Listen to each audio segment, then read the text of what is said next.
Long before maps gave names to every mountain and before kings measured borders with stone markers, the eastern horizon was ruled by a chain of black peaks where thunderstorms lingered for weeks and rivers carved silver paths through forests untouched by axes.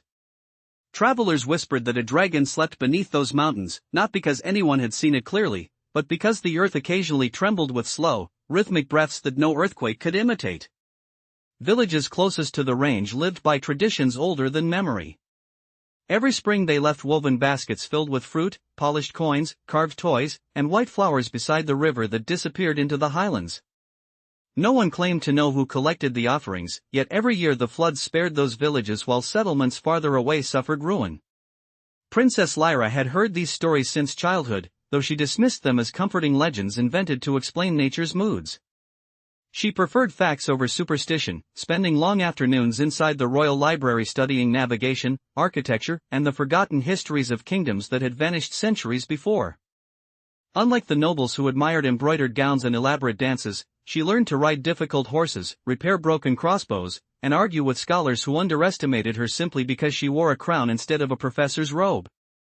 Her father, King Aldrin, often smiled at her stubbornness even while warning that knowledge did not always prevent disaster.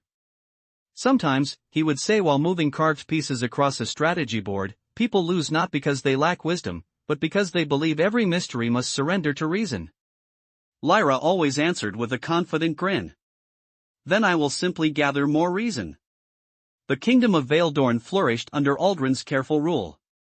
Merchants crossed its roads carrying spices, glass, rare timber, and fabrics dyed colors that shimmered differently under morning and evening light. The capital echoed with musicians, craftsmen, and storytellers.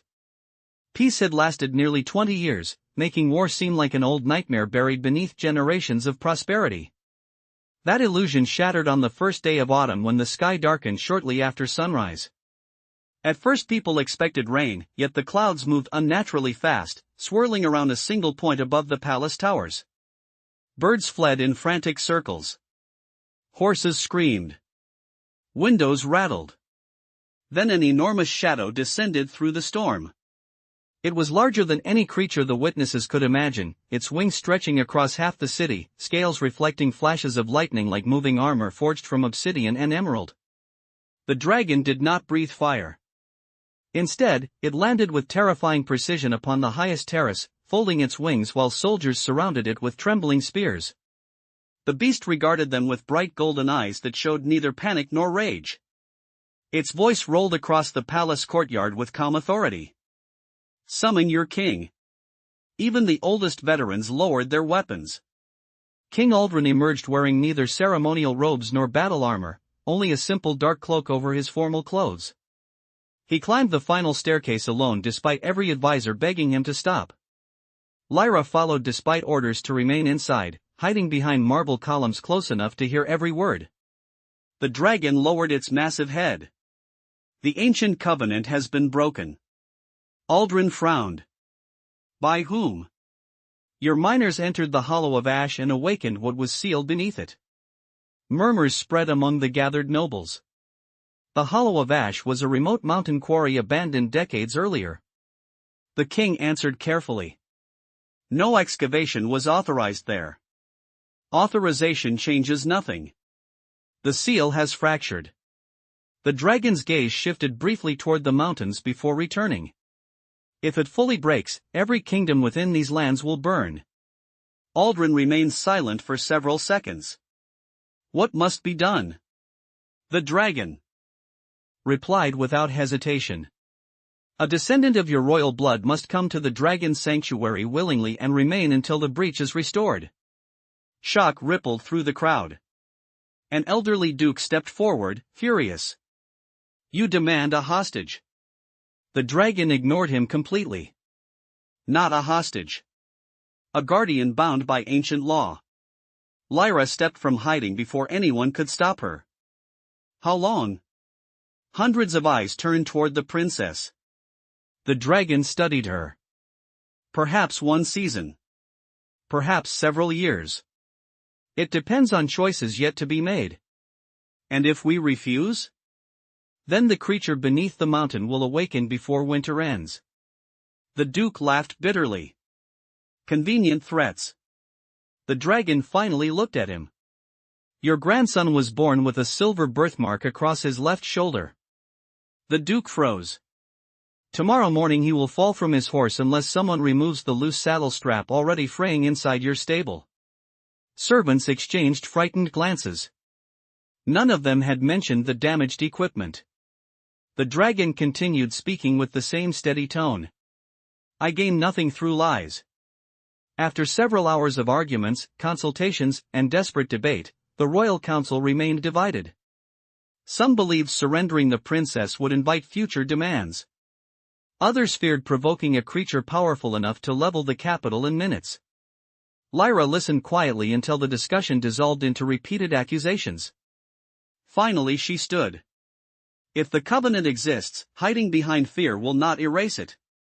I will go. Her father closed his eyes.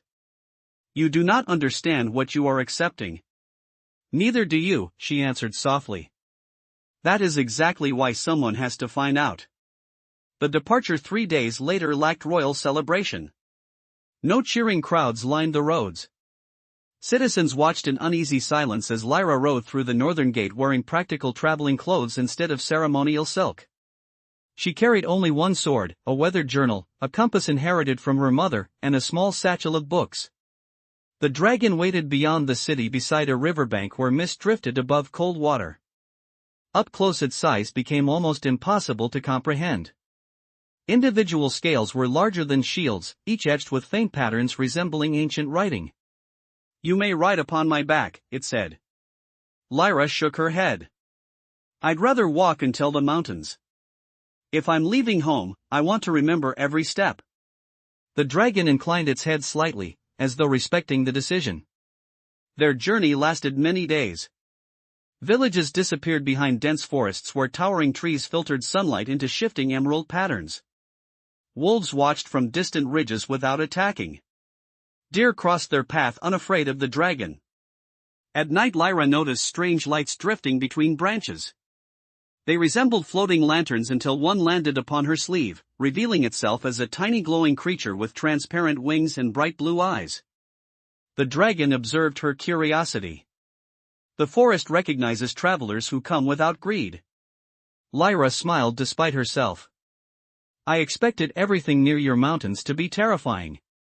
Many people mistake unfamiliarity for danger. She glanced toward the immense creature walking beside her. You aren't helping that reputation. A surprisingly deep rumbling sound emerged from the dragon. After a moment she realized it was laughter. The exchange marked the first crack in her certainty that dragons viewed humans as insignificant. On the 7th evening they reached cliffs overlooking an enormous valley hidden behind curtains of waterfalls. Lyra stopped walking. The sanctuary was unlike anything described in legends. Instead of dark caves filled with treasure, elegant stone bridges connected terraces covered in flowering trees. Crystal streams crossed polished courtyards where dragons of different sizes rested peacefully. Some possessed feathers along their necks instead of scales. Others shimmered with colors resembling moonlight. Human figures moved among them carrying baskets, repairing roofs, tending gardens, and studying scrolls beneath open pavilions. None appeared frightened. Several even greeted the arriving dragon with warm smiles. Lyra stared in disbelief. There are people living here. Of course, the dragon replied. Did you imagine slavery? She hesitated. The stories called this place where the dragon's slave princess bride was taken. Stories remember fragments, the dragon answered.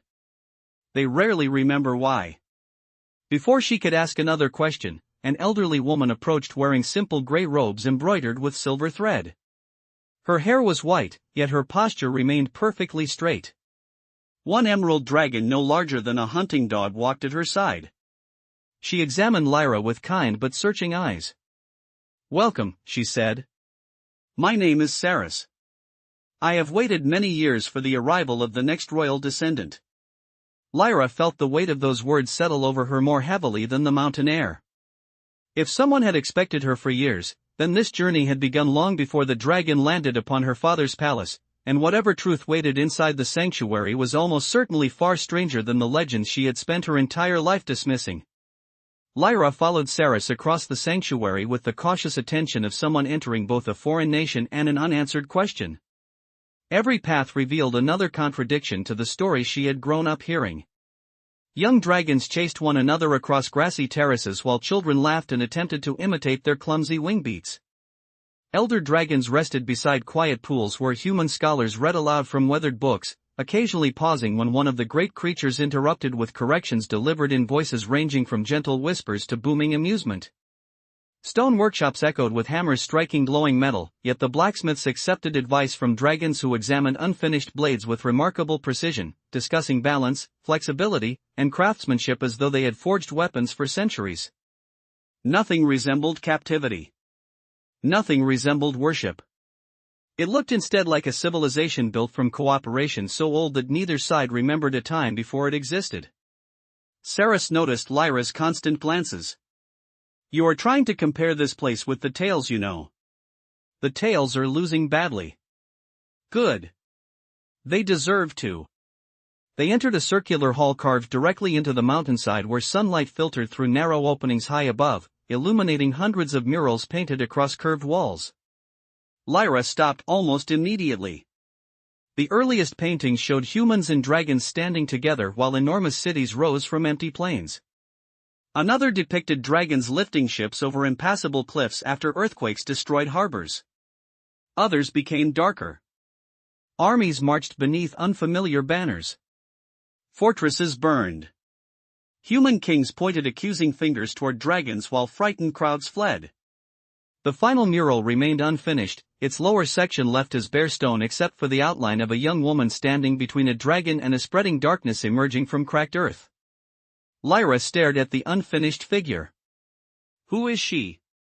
Cerys answered without hesitation. "That depends on history." "That's not an answer. It is the only honest one." Before Lyra could press further, another voice echoed through the chamber. "She dislikes unfinished things." A young man stepped from behind one of the stone pillars carrying rolled maps beneath one arm.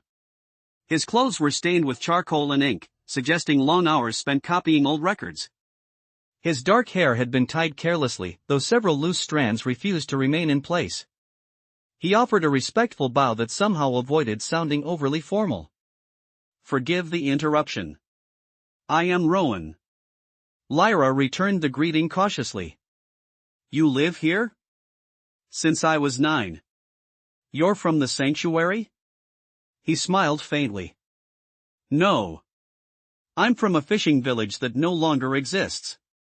The simple sentence carried enough weight that she did not ask immediately what had happened. Rowan continued walking toward the unfinished mural. "Cerys probably intends to overwhelm you with history before explaining why you're here." Cerys folded her arms. "Understanding history prevents foolish decisions." Rowan grinned. "It also causes headaches before breakfast." Lyra found herself smiling despite the uncertainty surrounding her.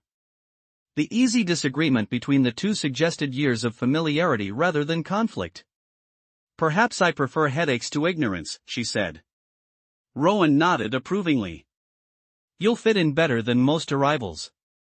Later that afternoon Cerys brought Lyra to a quiet balcony overlooking the valley where clouds drifted below the surrounding cliffs. Several dragons circled far above, their silhouettes crossing the afternoon sun. "There is something you must understand before anyone else tells you fragments of it," Cerys began.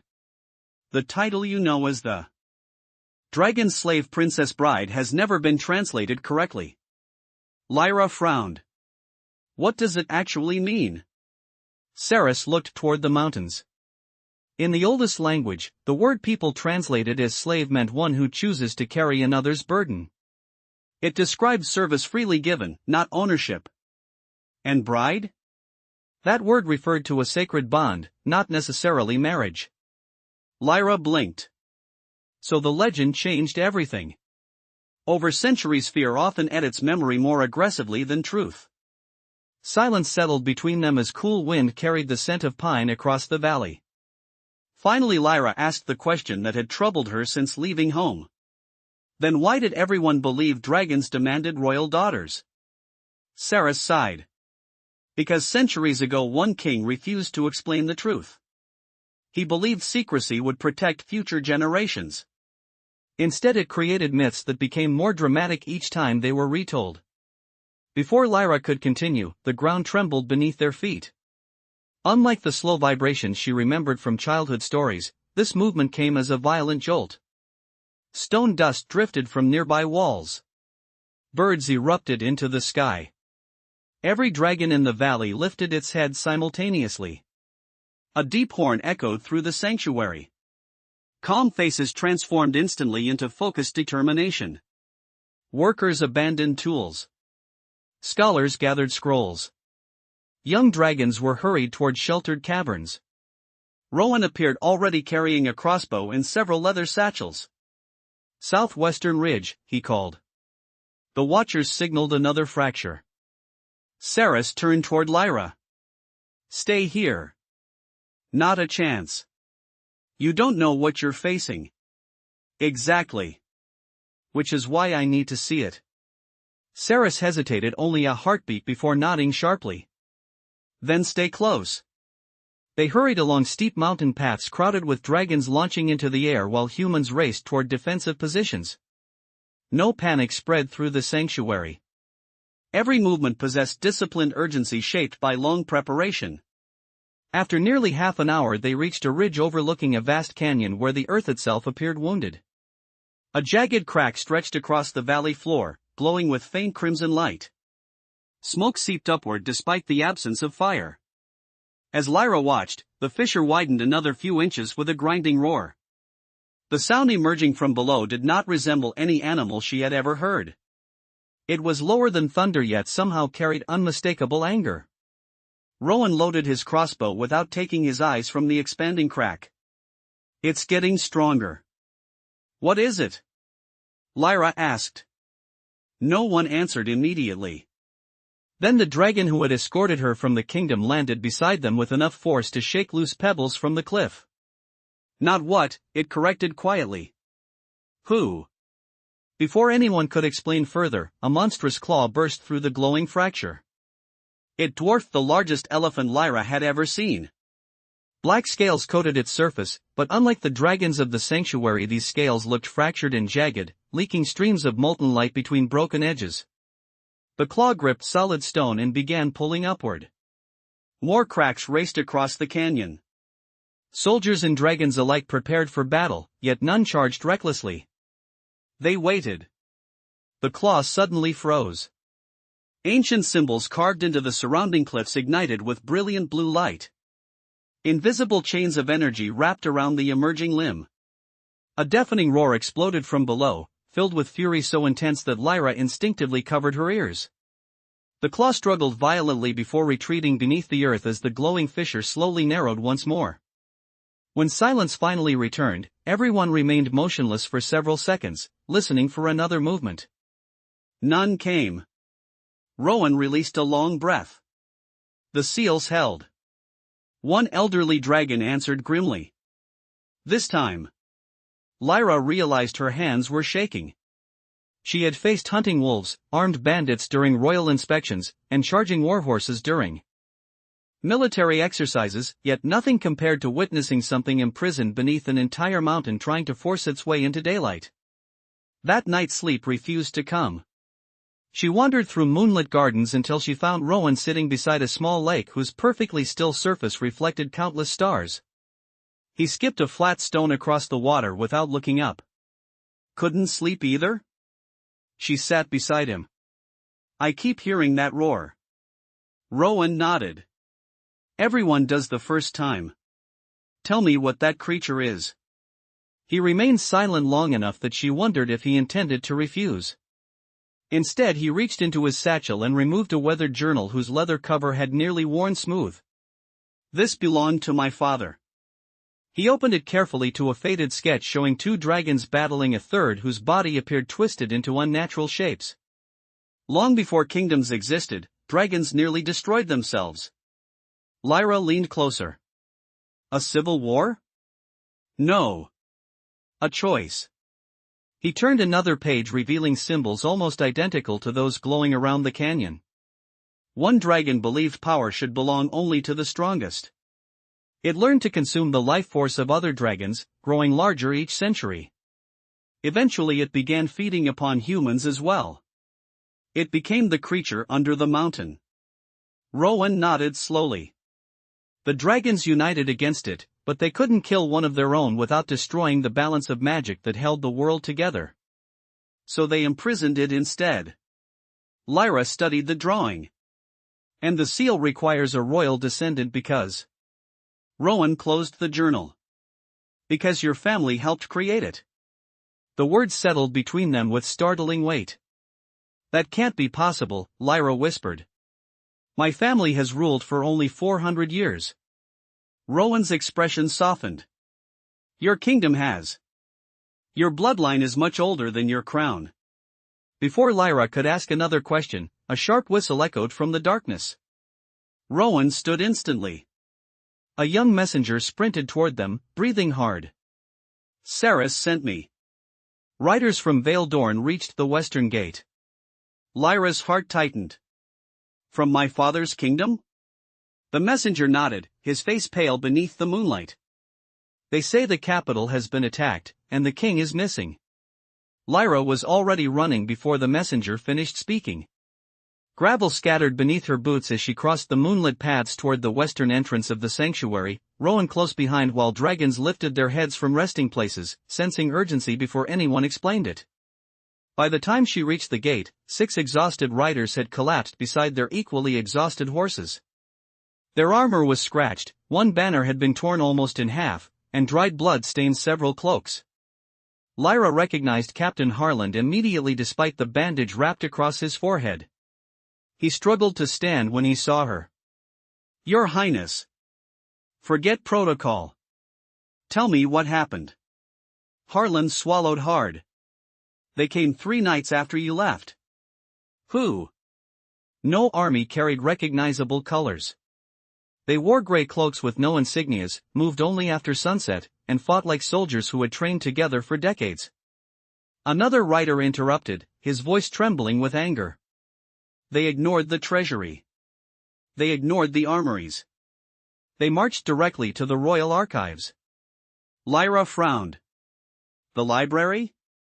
Harland nodded. Every record beneath the oldest wing. They searched for something very specific. Did they find it? We don't know. They burned the entire archive before withdrawing. The words struck her harder than she expected. She had spent much of her childhood wandering those shelves, reading books copied by hands long turned to dust. Entire centuries of history had vanished in one night. My father, she asked quietly. Harland looked away. The king organized the evacuation himself. He was last seen leading the defenders through the eastern district after the palace caught fire. Several witnesses swear he survived the fighting, but no one has seen him since dawn. Rowan exchanged a troubled glance with Cerys, who had silently joined the gathering moments earlier. How many attackers? She asked. Perhaps 400. Too few to occupy a capital. Harland nodded grimly. They never intended to. Cerys looked toward the mountains as though assembling pieces of an invisible puzzle. They wanted information. Lyra folded her arms tightly to stop herself from shaking. Then someone believed the archive contained instructions or a map. Rowan spoke carefully. Or proof. Before anyone could answer, the dragon that had escorted Lyra stepped forward. Bring the surviving riders food and rest. Once the soldiers were escorted away, the dragon turned toward Cerys. The council must assemble immediately. Within the hour Lyra found herself inside a chamber unlike any she had yet visited. It lay deep beneath the sanctuary, accessible only through enormous bronze doors engraved with spiraling dragons whose eyes had been set with polished amber. At the center stood a circular stone table surrounded by humans and dragons alike. No throne dominated the room. Every seat formed part of the same ring. Candles burned without flickering despite the underground air. Ancient maps covered the tabletop, layered atop one another until rivers, mountain ranges, forgotten kingdoms, and faded symbols merged into a bewildering web. An elderly dragon with silver scales broke the silence first. The archive was targeted because someone believes the covenant can be broken permanently. Another dragon, younger and noticeably more impatient, struck the floor lightly with its tail. Then we should strike first. Against whom? Saras asked. A shadow? Against whoever attacked the kingdom. Rowan leaned over one of the maps. We don't know where they retreated. Lyra listened without interrupting until the discussion circled repeatedly around assumptions. Finally she placed both hands upon the table. Everyone keeps talking about the covenant as though I already understand it. Stop protecting me with half-truths. Silence filled the chamber. Saras looked around the circle before speaking. Very well. She unrolled a narrow strip of ancient parchment so brittle it seemed capable of crumbling with a careless touch. The writing resembled the patterns Lyra had seen upon dragon scales. Nearly 1,000 years ago, Saras began, the first human kingdoms united against the devouring dragon. They could not defeat it alone. Dragons could imprison it but not maintain the prison forever. Human life possesses something dragons do not. Lyra frowned. What? Change. Several council members glanced toward her, perhaps expecting confusion. Saras continued. Dragons live for centuries. Their power is vast but stable. Human generations rise and fall rapidly. Every generation reshapes language, ideas, inventions, and choices. The prison required both permanence and renewal. Dragons provided permanence. Human royal bloodlines renewed the covenant every generation. Lyra looked down at the parchment. So my family wasn't chosen because we were rulers. You became rulers because your ancestors accepted the responsibility. The realization settled over her with uncomfortable clarity. Her crown had never simply represented political authority. It had been inherited because of a promise older than the kingdom itself. Then if the bloodline disappears. Rowan finished the sentence quietly. The prison eventually fails. A heavy knock echoed against the bronze doors. Before anyone responded, they swung open. A scout stumbled inside, breathing so hard he could barely form words. The Eastern Watchtower. He paused to catch his breath. The beacon has gone dark. Every dragon in the chamber became perfectly still. Saras's voice remained calm despite the obvious tension. Destroyed? No. The scout swallowed. Abandoned. Rowan frowned. That makes no sense. The scout nodded desperately. The guards are gone. There are no bodies. No signs of battle. Only empty armor lying where they stood. The council reacted instantly. Messengers scattered. Dragons launched toward tunnel exits. Saras turned to Lyra. You stay here. Lyra met her eyes without speaking. Saras sighed. I knew that wouldn't work. Rowan collected supplies with practiced speed. We're wasting time. Minutes later they rode swift mountain horses through narrow passes lit only by lanterns and moonlight. Two dragons flew above them, their enormous shadows sliding silently across cliffs. The trail climbed toward the Eastern Watchtower, a lonely fortress built upon a jagged peak overlooking miles of wilderness. As they approached, unease replaced urgency. No sounds emerged from the tower. No sentries called challenges. No cooking fires burned. The gates stood wide open. Rowan dismounted first. Spread out. Lyra entered beside him, sword drawn. The courtyard looked untouched except for abandoned weapons resting neatly upon the ground. Helmets remained beside them. Cloaks had fallen exactly where their owners should have stood. One untouched meal still sat upon a wooden table. Steam no longer rose from it, yet nothing had been disturbed.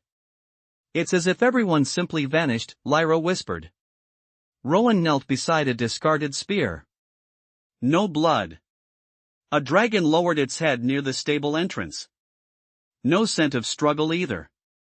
Lyra noticed something glimmering beneath moonlight near the central well. She approached cautiously. Tiny silver crystals covered the stones in delicate branching patterns resembling frost despite the mild night air. She reached toward one. "Don't touch it," Rowan warned, but his voice came a fraction too late. Her fingertip brushed the crystal. The world disappeared. She no longer stood inside the watchtower. Instead, she found herself walking through endless darkness while distant voices whispered in languages she had never learned yet somehow understood.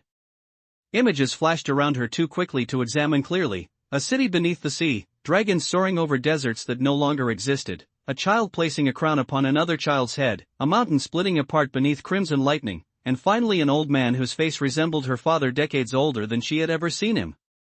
He looked directly at her. "Do not trust the one who remembers every future." Before she could ask who he meant, the vision shattered. Lyra gasped as Rowan caught her shoulders to keep her from collapsing. "How long?" she asked breathlessly. "Only a second," Rowan answered, though concern filled his face. "What did you see?" She described the vision as accurately as she could. Saras listened without interruption, her expression becoming increasingly thoughtful. When Lyra repeated the old man's warning, Saras closed her eyes briefly. "That phrase appears in one of the oldest prophecies." Rowan looked sharply toward her. "You've never mentioned that." "Because I believed it symbolic." "And now?" Saras looked toward the silver crystals spreading slowly across the abandoned courtyard. "Now I'm beginning to think someone has found a way to awaken memories that were never meant to survive." A distant roar echoed across the mountains. It did not come from beneath the earth this time. It came from the sky. Everyone looked upward. High above the clouds, another dragon was flying toward the sanctuary at desperate speed, its wings beating unevenly. Even from miles away they could see deep wounds carved across its side. The dragon managed one final cry before losing altitude, spiraling toward the forests below, while behind it, emerging silently from the moonlit clouds, three enormous winged figures with pale white scales pursued without hesitation, and none of the dragons accompanying Lyra recognized them. The wounded dragon struck the forest with a crash that shook the mountains, ancient pines snapping like dry reeds before silence swallowed the impact.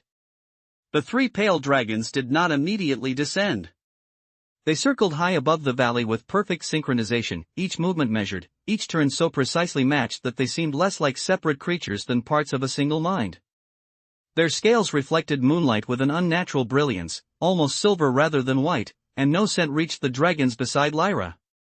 That detail unsettled them more than their appearance.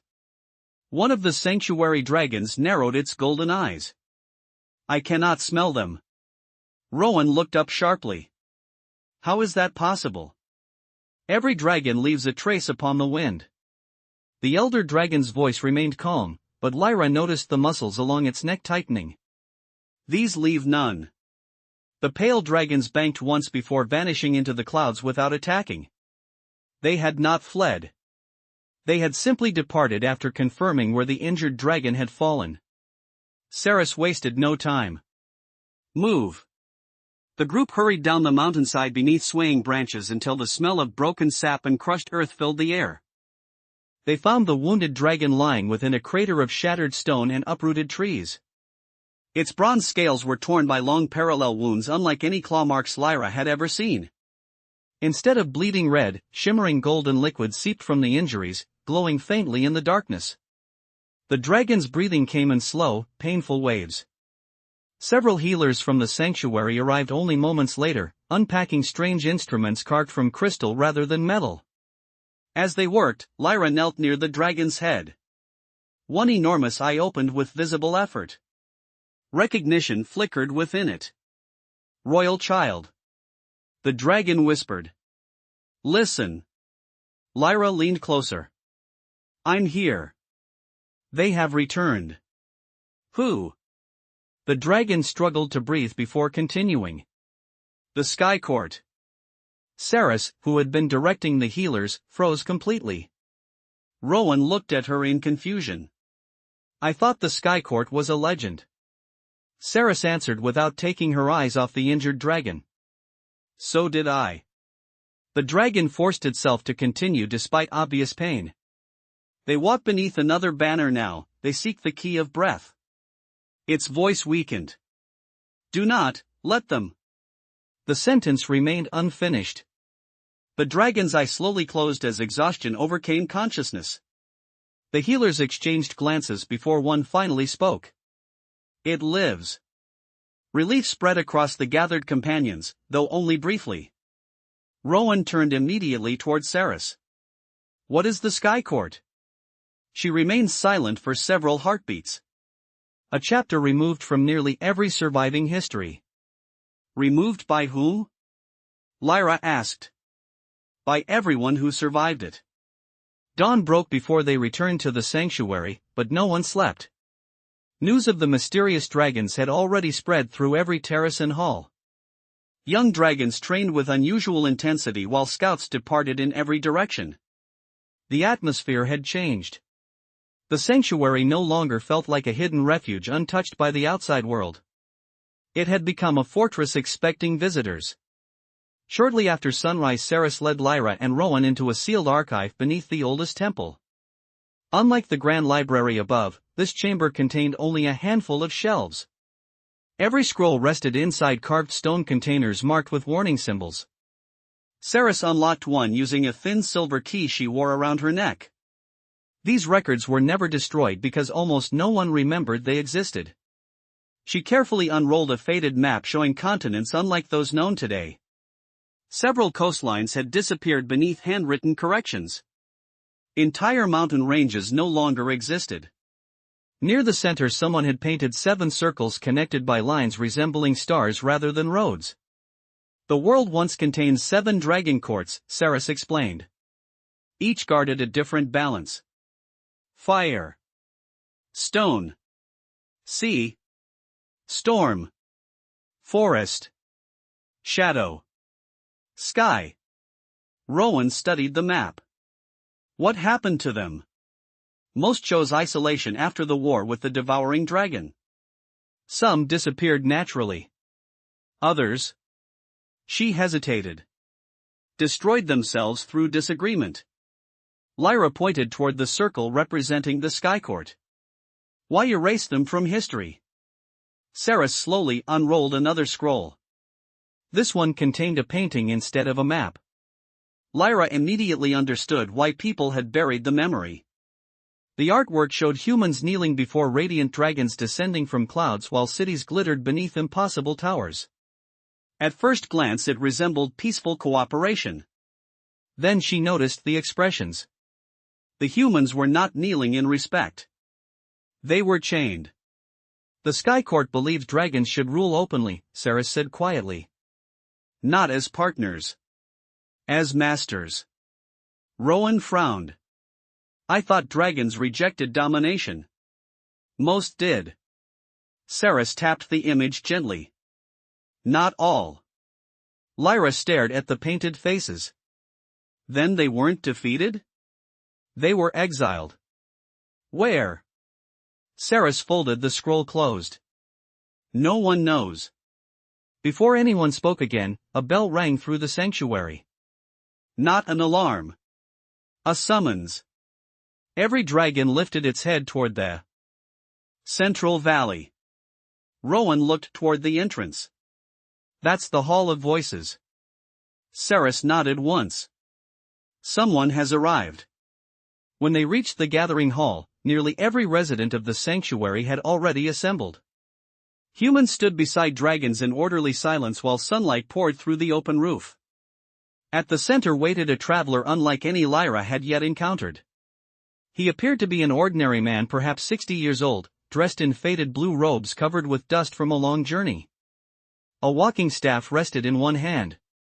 His gray hair reached his shoulders, and a weathered satchel hung from one shoulder. Nothing about him seemed remarkable except for the reactions surrounding him. Every dragon bowed its head as he passed. Even Saras offered a respectful nod. Lyra whispered to Rowan, "Who is he?" Rowan answered quietly. "I've never seen him before." The old traveler smiled as though he had overheard despite the distance. Few have. His voice carried easily across the hall without becoming loud. Names become inconvenient after enough centuries. Several surprised murmurs rippled through the crowd. The traveler looked directly at Lyra. Princess Lyra. Have we met? Not yet. She blinked. What does that mean? The old man chuckled softly. Time has unusual manners. Saras stepped forward. Archivist Kalen. Lyra noticed genuine relief in Saras's normally composed expression. We feared you had vanished. I nearly did. Kalen rested both hands upon his staff. Unfortunately, someone else found me first. Rowan folded his arms. You know about the attacks. I know far more than I wish. Kalen slowly opened his satchel and withdrew a crystal no larger than an apple. It glowed faintly from within. Suspended inside the transparent stone floated what appeared to be a tiny flame that never moved. Every dragon in the hall inhaled sharply. One whispered a single word. Heartfire. Kalen nodded. 1 of 7. Saras looked stunned. We believed every Heartfire had been lost. 6 were. He looked toward Lyra. This one survived because your grandmother lied. Lyra stared. My grandmother died before I was born. Yes. Kalen smiled sadly. She was very convincing. Confusion spread through the hall. Kalen continued before anyone interrupted. 42 years ago agents of the Sky Court searched the kingdoms for this relic. Your grandmother hid it and allowed history to believe it had been destroyed. She never told your father because she feared he would sacrifice himself protecting it. Lyra struggled to absorb the revelation. Then why tell me now? Kalen's expression became unexpectedly serious. Because they already know where it is. Silence settled over the hall. How? Rowan asked. Kalen looked upward through the open roof toward drifting clouds. Because someone inside this sanctuary has been speaking with them for years. Instantly conversations erupted across the chamber. Dragons turned toward one another in disbelief. Humans exchanged suspicious glances. No accusation had ever struck deeper. Saras raised one hand and silence slowly returned. Do you know who? Kalen answered with visible regret. No. Then how can you be certain? The old archivist gently placed the glowing crystal upon the stone floor. The tiny flame inside suddenly brightened. Thin threads of golden light emerged from it, stretching through the air like roots searching for water. Most dissolved harmlessly. One thread continued drifting steadily across the hall until it reached the crowd gathered near the western wall. It stopped directly in front of a young dragon healer named Aaron, who stared at the glowing thread with complete bewilderment before taking an involuntary step backward. The light followed. Every eye in the chamber fixed upon him. Aaron slowly shook his head. I don't understand. His voice sounded genuinely frightened. I've never seen that crystal before. Kalen studied him carefully, then frowned. No. He stepped closer. Not you. The old man suddenly spun toward the dragon standing protectively. Beside the young healer, an elderly emerald dragon respected by everyone in the sanctuary for decades. The golden thread curved silently through the air and settled upon one ancient scale near the dragon's shoulder, where it sank beneath the surface like sunlight disappearing into deep water. No one spoke. The emerald dragon remained perfectly still for several seconds before releasing a long weary breath. When it finally raised its head again, the kindness that had always softened its eyes had vanished, replaced by a calm, unreadable expression that made Lyra realize with chilling certainty that whatever personality had lived behind those eyes for countless years was no longer entirely the one everyone believed they knew. For several long seconds no one moved. The silence pressing through the hall of voices felt heavier than armor. The emerald dragon did not lower its gaze or attempt to defend itself. It simply regarded the glowing thread that had disappeared beneath one of its scales as though it had expected this moment eventually, though perhaps not today. Around the hall, younger dragons shifted uneasily, instinctively placing themselves between the elders and the humans while the humans unconsciously gathered closer together. It was not an organized maneuver.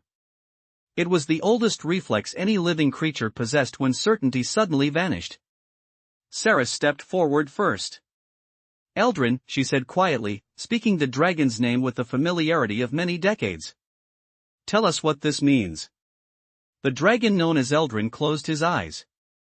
When he finally answered, his voice carried neither fear nor anger. "It means the Heartfire has recognized a bond." Rowan frowned. "A bond with whom?" "With me." "How?" Eldrin opened his eyes again. "That is a longer answer." Kalen rested both hands upon his staff. "We have time." Eldrin looked slowly around the gathering. Many of the younger dragons watched him with confusion, others with growing suspicion. The oldest among them looked merely tired. At last he spoke. 512 years ago I accepted an agreement." Murmurs spread instantly through the chamber. Lyra exchanged a glance with Rowan. Even among dragons, 5 centuries represented an extraordinary stretch of memory. Eldrin continued before anyone interrupted. The world had barely recovered from the last great famine. Entire valleys had become graveyards. The sanctuary itself was close to collapse. We lacked food. We lacked healers. We lacked strength. His voice remained remarkably steady. One evening a stranger came through the mountain passes. Kalen's expression darkened. "A messenger." Eldrin nodded. "Yes." "From the Sky Court?" Saras asked. "From those who claim to preserve its legacy." Several dragons hissed quietly. Eldrin did not react. "They offered knowledge. Crops that would survive frozen winters. Medicines unknown to us. New ways to strengthen weakened hatchlings. In return." He paused. "They asked only that I observe." Rowan stared at him. "Observe what?" "Human kingdoms. Dragon movements. Political changes." Lyra folded her arms. "You became a spy." Eldrin met her gaze directly. "At first." "And later?" "Later they stopped asking." The room grew colder despite the morning sun streaming through the roof. Kalen's voice hardened. "Because by then they no longer needed permission." Eldrin lowered his head slightly. "Every century they reminded me of the bargain. They always knew things impossible for ordinary travelers to discover. They predicted famines before they began. They named children before they were born. They knew when mountains would collapse years in advance." Lyra remembered the dragon who had come to her father's palace speaking with impossible certainty about future events. A quiet unease settled inside her. "How?" she whispered. Kalen answered before Eldrin could. "Because someone among them learned to study possible futures." Lyra immediately remembered the warning from her vision. "Do not trust the one who remembers every future." She felt her pulse quicken. "Not predict?" "No," Kalen replied. "Remember." Rowan frowned. "That doesn't make sense." "It shouldn't." Kalen sighed. "Imagine a river dividing into thousands of channels. Most people experience only the one beneath their feet. A rare few can glimpse nearby currents. One individual." He stopped for a moment, choosing his words carefully. "Found a way to retain memories from countless possibilities every time history reshaped itself." The hall remained silent. Even dragons appeared unsettled by the concept. Lyra finally spoke. "Someone who remembers lives that never happened." "Precisely." Rowan shook his head slowly. "That would drive anyone mad." "It nearly did." Kalen's expression became distant. "Which is why the Sky Court began following that individual. Eldrin exhaled heavily. I never intended betrayal. Saras looked at him sadly. Intentions do not erase consequences. Before anyone could continue, the crystal resting upon the floor suddenly pulsed with brilliant light. Every candle inside the hall extinguished simultaneously. A low vibration spread through the stone beneath their feet. One of the younger dragons looked upward. The barrier. Outside, a deep humming echoed across the sanctuary. Dragons rushed toward balconies while humans climbed stairways overlooking the valley. Lyra reached the nearest terrace just as shimmering waves of blue light expanded across the cliffs surrounding the sanctuary. Protective runes carved centuries earlier had awakened all at once.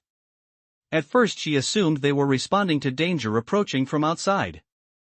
Then she noticed something far more disturbing. The light was flowing inward rather than outward. Rowan's face drained of color. It's sealing. Saras appeared beside them. Impossible. The shimmering barrier thickened until it resembled a translucent dome covering the entire valley. One of the scout dragons dove toward it, intending only to test the boundary. The instant its wingtip touched the glowing surface, the dragon was thrown backward through the air by invisible force before recovering flight. No damage. No opening either. They were trapped. Alarm bells rang throughout the sanctuary. Messengers sprinted between towers. Elder dragons gathered at control circles carved into the stone, desperately studying symbols that shifted before their eyes. Kalen remained remarkably calm. It wasn't built to keep enemies out. Lyra turned toward him. Then what? To keep something in. At that exact moment a scream echoed from the eastern gardens. Everyone nearby ran toward the sound. They found two gardeners staring at a massive oak tree that had stood in the sanctuary longer than any living resident could remember. The trunk had split completely open from root to crown. Inside the hollow center rested an object wrapped in layers of faded cloth. Saras stared in disbelief. No. Carefully, almost reverently, Kalen stepped forward and unwrapped the ancient bundle. Beneath the final layer lay a sword unlike any Lyra had ever seen. The blade appeared forged from dark crystal rather than steel. Tiny lines of silver flowed through its surface like streams beneath ice. Its hilt contained no jewels, no decoration beyond a single dragon scale embedded where the guard met the grip. Kalen did not touch it immediately. I wondered where it had gone. Rowan whispered, "What is it?" The first Covenant blade. Lyra looked between them. You mean the sword that created the prison? Kalen nodded. Forged jointly by dragonfire in human hands. Saras frowned. Why would it reveal itself now? Kalen finally lifted the weapon. The instant his fingers closed around the hilt, every dragon in the sanctuary reacted. Some flinched. Others looked toward the mountains. Several hatchlings began crying simultaneously. The blade emitted no light. It produced no sound. Yet everyone felt something awaken. Far away, beyond the barrier, a distant roar rolled through the earth. Not from beneath the prison this time. From somewhere across the northern peaks. Another answered. Then another. Lyra counted at least 7 before the echoes faded. Rowan looked toward the horizon. Those aren't sanctuary dragons. No, Saras said quietly. They're gathering. A young scout landed breathlessly beside them. The northern passes, he shouted. We've spotted dragons approaching from every direction. How many? Saras demanded. The scout swallowed. Too many to count accurately. Lyra looked toward the shimmering barrier surrounding the sanctuary. If we're trapped inside. Kalen finished the thought. Then whoever activated the seal knew reinforcements would never reach us. Before anyone could react further, Eldrin suddenly staggered as though struck by an invisible force. He collapsed heavily onto one knee, claws digging into the stone. His breathing became ragged. Golden light flickered beneath his scales. Lyra instinctively stepped toward him, but Saras raised a warning hand. Stay back. Eldrin lifted his head with visible effort. His voice no longer sounded entirely like his own. A second tone echoed beneath it, deeper and colder, speaking the same words a fraction of a second later. At last, several dragons moved into defensive positions. Eldrin's body trembled violently. 5 centuries. The second voice grew stronger. Is a very long conversation. His eyes opened. One remained emerald. The other had become brilliant silver. When he smiled, it was not with relief, pain, or defiance. It was with unmistakable satisfaction. "Thank you," the blended voice said while looking directly at Lyra. "Your arrival completed the final condition." No one answered immediately because no one could decide whether they were still looking at Eldrin or at something using his voice. The emerald dragon's enormous body remained exactly where it had fallen, yet subtle details had changed in ways Lyra struggled to describe. His breathing no longer followed the rhythm of a living creature. It came at perfectly measured intervals, each inhalation identical to the last. Even his blinking had become unnaturally precise. Rowan quietly reached for his crossbow, but Kalen extended a hand without taking his eyes from Eldrin. "Not yet." The dragon's mismatched eyes shifted toward the old archivist. "You always did enjoy delaying the inevitable." Kalen sighed. "You sound tired." "I have waded through kingdoms that forgot their own names." The strange smile widened slightly. "Patience becomes a habit." Sarah stepped forward until she stood only a few paces away. "Identify yourself." The dragon laughed softly. Unlike every dragon Lyra had heard before, the sound contained no rumble from deep within the chest.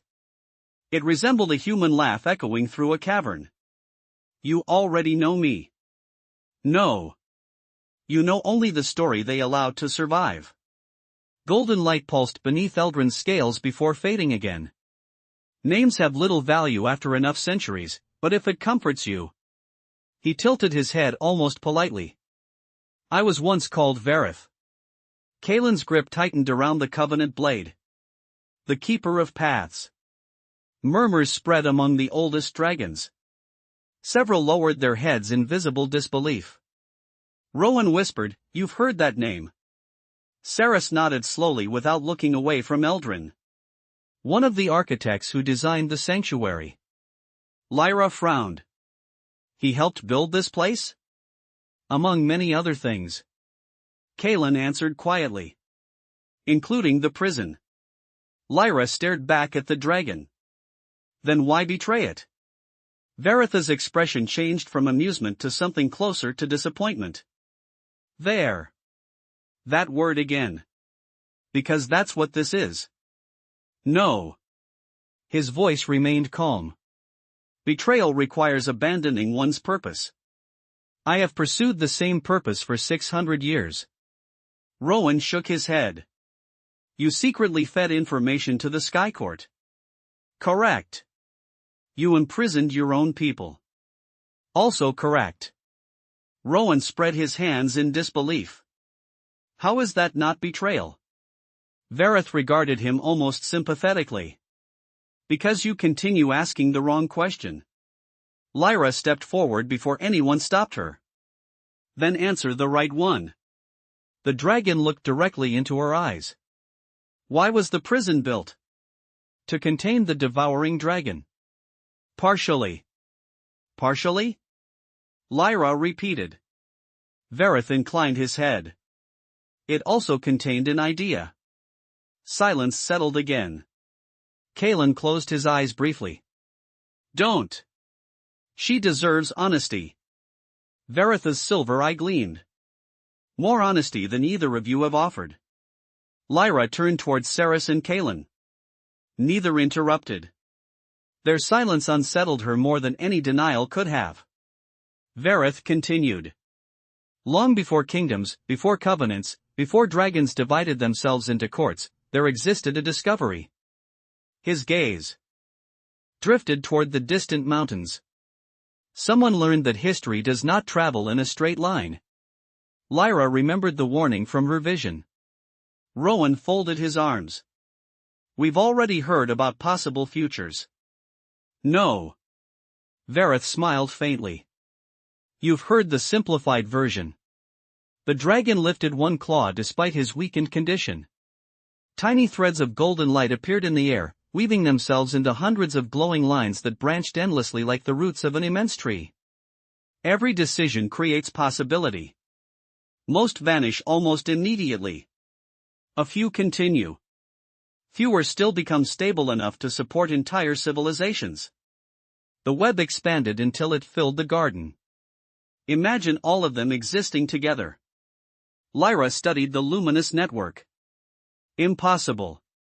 Difficult, Vareth corrected. Not impossible. One by one the glowing branches began disappearing until only a single line remained. This, he said softly, is what you call history. Then dozens of faint shadows appeared around the surviving branch, overlapping it like ghosts. The others never truly vanish. A chill ran through Lyra despite the warm afternoon. Then what was imprisoned? Vareth slowly lowered his claw. A dragon discovered how to move between those abandoned paths. Rowan frowned. The devouring dragon. No. Varetha's answer came immediately. Before that. Even Kaelin looked troubled. You swore never to speak of this. Circumstances have changed. Vareth turned back toward Lyra. The creature beneath your mountains became monstrous because it consumed not merely life, but possibility itself. Every future it entered collapsed into emptiness. Lyra struggled to grasp the idea. It destroyed futures. Entire civilizations that almost existed. Vareth nodded. Eventually the remaining dragons trapped both the creature and the knowledge that created it. Cerys finally spoke. Enough. Her voice carried unusual force. She does not need this burden. Varetha's expression softened unexpectedly. She already carries it. He looked toward the covenant blade resting in Kaelin's hands. Otherwise the sword would never have awakened. Before anyone responded, a deafening crack echoed across the valley. Everyone instinctively looked upward. The shimmering barrier surrounding the sanctuary had changed color. What had been blue now flickered with streaks of silver. Along its surface appeared enormous symbols drifting like clouds beneath water. Rowan cursed quietly. One of the elder dragons launched toward the barrier to inspect it more closely. Halfway there the symbols suddenly brightened. A pulse of light erupted outward. The dragon froze in midair. Not from injury. Time itself seemed to hesitate around the creature. Its wings remained suspended without moving. Dust hung motionless beside it. Even sunlight reflecting from its scales stopped shifting. The frozen moment lasted perhaps 3 heartbeats before releasing all at once. The dragon completed its interrupted wing beat and immediately retreated in obvious alarm. It landed beside Cerys, breathing hard. Time. It whispered. The barrier touched time. Kaelin looked upward grimly. They've improved it. Lyra stared at the impossible sight. Who built something like that? Vareth answered quietly. I did. Every eye turned back toward him. Centuries ago, he continued, before realizing what it would eventually become. Rowan could barely contain his frustration. Then help us dismantle it. Vareth closed his eyes. I cannot. Because? Because I am no longer entirely myself. The admission hung heavily in the air. Lyra stepped closer despite Cerys's warning glance. What does that mean? Vareth looked at her with genuine weariness for the first time. When I accepted the Skycourt's bargain, they did not merely ask for information. He touched one claw gently against his own chest. They planted a memory inside me. Lyra frowned. A memory? Someone else's. Kaelin's face darkened. The Rememberer. Vareth nodded once. A fragment only. Enough to observe countless possible outcomes. He laughed bitterly. Enough to make certainty impossible. Lyra suddenly understood something. You don't always know which memories belong to your own life. Vareth smiled sadly. Exactly. Then how have you lived like this? Poorly. For the first time since the confrontation began, Lyra felt pity instead of suspicion. Whatever he had become, the transformation had not been voluntary. Vareth noticed the change in her expression. Compassion. He closed his eyes briefly. Your grandmother had the same habit. Lyra stiffened. You knew her. Very well. Did she know about all this? Enough to frighten her. He looked toward the mountains again. She asked me once whether history could still be saved. What did you tell her? Vareth's voice became almost inaudible. I told her history was never what needed saving. Before Lyra could ask what he meant, every dragon in the sanctuary suddenly raised its head in perfect unison. None had spoken. None had received a signal. Yet they all reacted together. A low vibration spread through the valley. It did not come through the ground this time. It came through the air itself. The sound resembled a distant choir sustaining a single impossible note. Kaelin's expression changed instantly. Everyone inside. Cerys looked upward. Now. Dragons launched into the sky while humans hurried toward the central halls. Lyra followed until Rowan grabbed her arm and pointed toward the northern horizon. Beyond the mountains the clouds were separating, not because of wind but because something immense was passing through them. One shadow became 3. 3 became 10. Then dozens. They emerged silently, gliding rather than flying. Pale dragons. Bronze dragons. Crimson dragons. Colors Lyra had never seen before. They formed orderly ranks stretching across the horizon farther than the eye could follow. Yet they did not frighten her as much as the figure flying at their center. It was not the largest dragon. It was one of the smallest. Slender. Silver-scaled. Almost elegant. Unlike the others, it possessed no visible wings. It moved through the sky as though gravity had simply forgotten to apply to it.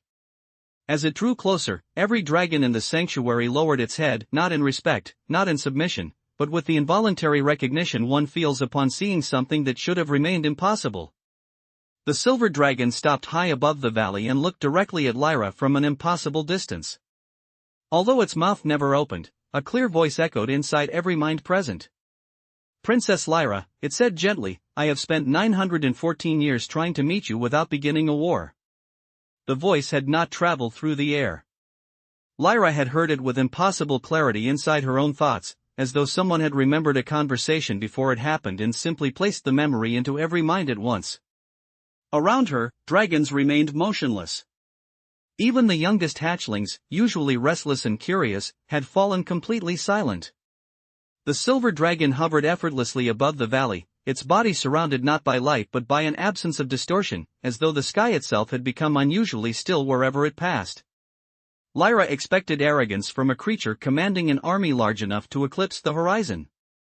Instead, when it spoke again, its tone carried unmistakable weariness. I apologize for the spectacle. Had there been another way to persuade your guardians that conversation was still possible, I would have chosen it. Cerys stepped into the open courtyard, refusing to allow distance to diminish her authority. Conversation does not usually begin by surrounding someone's home. The silver dragon inclined its head slightly. An observation I cannot dispute. Rowan glanced at Lyra without taking his hand from the hilt of his sword. It doesn't sound like someone preparing to attack. Kaelin answered quietly, the most dangerous negotiators rarely do. The silver dragon's gaze shifted toward Kaelin. Archivist. Rememberer. A faint smile appeared on the dragon's face. You continue using the oldest title. Because you surrendered your name long ago. A flicker of sadness crossed the dragon's expression before disappearing. Perhaps. Lyra stepped forward until she stood beside Cerys. If you've been trying to meet me for centuries, you've had terrible timing. Several humans nearby looked at her in surprise, but the silver dragon laughed softly, a surprisingly warm sound that contrasted sharply with the tension gripping the valley. A fair criticism. Then explain. Gladly. The dragon descended slowly until it floated just beyond the shimmering barrier imprisoning the sanctuary. From this distance Lyra could finally see its face clearly. Unlike every other dragon she had encountered, its eyes constantly changed color. Gold faded into green. Green became blue. Blue shifted towards silver before beginning. The cycle again. The changes occurred so gradually that staring directly at them created the strange sensation of watching seasons pass in miniature. You know me as the Rememberer, the dragon said. Others once called me Ishkur. The name stirred no recognition within Lyra, but Saras inhaled sharply. Kalen lowered his head. Even Vareth, still struggling against the presence within him, looked genuinely unsettled. Ashkur continued. 900 years ago I made a discovery no living mind should have attempted. The possible futures, Lyra said. Ashkur nodded. At first I observed them only from curiosity. Then from responsibility. Eventually. The dragon hesitated. From fear. Rowan frowned. Fear of what? Ashkur looked across the sanctuary, meeting the eyes of dragons and humans alike. Every future I witnessed ended. Confused murmurs spread through the crowd. Ashkur waited patiently before continuing. Not immediately. Some endured decades. Others thousands of years. But every path eventually reached the same conclusion. Lyra folded her arms. The devouring dragon escaped. No. Ashkur's answer came with quiet certainty. Something far worse. The valley seemed to grow colder. Kalen spoke carefully. Do not continue. Ashkur looked at the old archivist almost apologetically. Silence preserved hope once. It preserves only ignorance now. He turned back toward Lyra.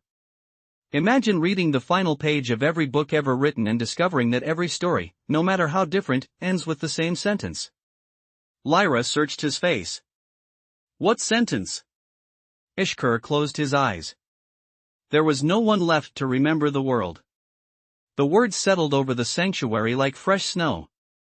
No one dismissed them. No one laughed. They were delivered with such quiet conviction that even disbelief felt hesitant. Saras finally spoke. You expect us to believe that every future ends in extinction. Not extinction. Ashkur opened his eyes again. Erasure. Rowan shook his head. What's the difference? After extinction, traces remain. Ruins. Fossils. Songs. Memories. Erasure leaves nothing behind. Lyra remembered Vareth describing futures consumed until they ceased to exist. An uncomfortable connection formed in her thoughts. The devouring dragon destroys possibility. Ashkur nodded. It always did. Then why imprison it instead of killing it? Ishkur's expression darkened. Because by the time we understood what it had become. He looked toward the distant mountains. It was no longer only a dragon. Before Lyra could ask what that meant, a sudden gust of wind swept through the valley. The barrier surrounding the sanctuary rippled violently. Strange silver cracks spread across its surface before vanishing again. Ashkur looked upward. We have less time than I hoped. Saras remained unmoved. Then speak plainly. Very well. Ashkur lowered himself another few feet. The prison beneath these mountains has not been weakening. Silence. It has been changing. Rowan frowned. Changing into what? Ashkur answered with visible reluctance. A doorway. Several dragons began speaking at once before Saras silenced them with one raised hand. Lyra stared at the silver dragon. A doorway to where? Not where. Ashkur looked directly into her eyes. When? The word struck Lyra harder than she expected. Around her, confusion spread through the gathered defenders. Kalen, however, closed his eyes as though hearing something he had dreaded for centuries. No, the old archivist whispered. Ishkar nodded sadly. Yes. Lyra stepped closer to the barrier. Explain. The devouring dragon learned that consuming futures was inefficient. Ishkar's voice had become almost unbearably calm. Eventually it discovered something better. What? Preventing them from existing. Rowan stared. That's impossible. So we believed. Ashkar looked toward the mountains again. The prison has slowly transformed into a breach through which history itself can be rewritten. Lyra struggled to process the idea. Someone could change the past. Someone already has. The courtyard erupted into alarmed voices. Ashkar did not interrupt. He simply waited until quiet returned. Small alterations at first. Kingdoms that vanished without explanation. Languages that no longer resemble their oldest records. Coastlines that ancient maps describe correctly despite modern geography insisting otherwise. Lyra suddenly remembered the impossible maps hidden beneath the sanctuary. Continents that no longer matched the world above. Those weren't mistakes, she whispered. They were memories. Eshkar inclined his head. Exactly. Saras looked shaken for the first time since Lyra had met her. Then how do any of us remember the older versions? Most do not. Eshkar's gaze drifted toward Kalen, Vareth, and finally Lyra. A handful of minds resist complete revision. Rowan looked bewildered. Why? No one answered immediately. Then Vareth spoke from behind them, his voice noticeably weaker than before. Because they have already lived through more than one history. Every head turned.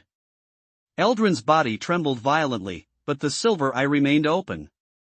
Fragments survive, Vareth continued. Dreams. Deja vu, unexplained grief. Sudden certainty that someone you love should exist even though they never did. Lyra felt her heartbeat quicken.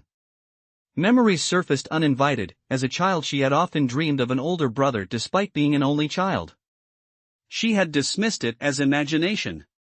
Now she wasn't certain. Ashkar watched her expression carefully. You're remembering. She looked at him. I dreamed of someone. Many times? Since I was little. Ishkar nodded sadly. You once had a brother. The world seemed to tilt beneath her feet. No. Not in this version of history.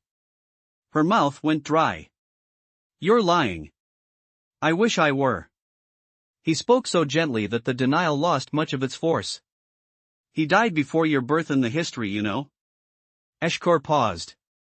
In another, he lived to become king. Lyra could not speak. Images she had always dismissed as meaningless dreams suddenly carried unbearable weight, racing through palace gardens with a laughing boy whose face always vanished before she could see it clearly, arguing over wooden practice swords, hiding beneath banquet tables while musicians searched for them. They had never felt like fantasies. They had felt like memories from a forgotten childhood. Rowan touched her shoulder carefully. Lyra. She looked at him, struggling to steady her breathing. What if? She stopped. What if I really remember him? No one answered. They didn't need to. The silence itself was enough. Ashkar broke it softly. Princess. His constantly shifting eyes rested on hers with unmistakable compassion. You have not come here because you are the heir to a kingdom. He glanced toward the covenant blade still held by Kalen. You came because every version of history eventually leads to the same crossroads. Lyra slowly lifted her head. And? Eshkar's expression grew solemn. In every history where the world survives, you make a different choice. Before she could ask what those choices were, the barrier surrounding the sanctuary exploded with blinding silver light. A crack raced across its surface from horizon to horizon. Not outward. Inward. Something on the other side had just struck it with enough force to shake mountains. Then came a second impact, louder than thunder. A third. On the fourth strike, the barrier did not shatter. Instead, it became transparent for the briefest instant. Through it, everyone saw the impossible figure standing outside. It was not a dragon. It was a man wearing plain black traveling clothes, carrying no weapon, no armor, and no banner. He appeared utterly ordinary except for one detail. Every face in the sanctuary, human and dragon alike, reacted with the same instinctive confusion because each observer recognized him as someone different. Lyra saw her missing brother grown into adulthood. Roland saw his dead father. Saras whispered the name of a woman who had died centuries earlier. Even Ishkur's calm composure broke for the first time as he stared at the stranger and quietly said a single word filled with dread. Impossible. The stranger smiled warmly at all of them, raised one hand in greeting, and spoke through the fractured barrier with a voice so ordinary that it was almost more terrifying than any roar. "I know each of you remembers me differently," he said, "but I promise we've already had this conversation hundreds of times.